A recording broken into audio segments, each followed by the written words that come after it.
Hey guys, welcome back to the channel, and this is how to create burn down chart in ClickUp. So guys, the first thing that you will do is simply go ahead and go to one of your spaces over here on the left side of the screen, and after that just simply go to one of your folder. And now here on your folder you will have a multiple overview over here. You will have the list, you will have the board, and now from here you can just simply select view over here, and after that you could just simply go ahead and select this one, Gantt. So guys, this will be your burn down chart, and after that guys you will have your task over here, and you should be able to see it over here.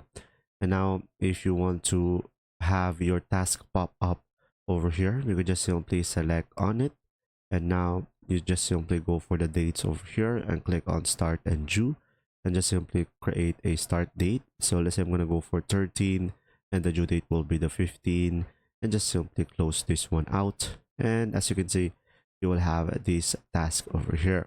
Now if you want to move it, you can just simply click and drag it in order for you to change the timeline of the track, as you can see. Now if you want to add another task, just simply select add task at the top right corner, just simply go for another one, and after that just simply provide the name and the necessary information and click on create task, and you should have it over here. And you should just simply assign a start date and the due date of this task, and as you can see, we should be able to have it on our chart. And there you go. If this video was helpful, please like and subscribe, and thanks for watching.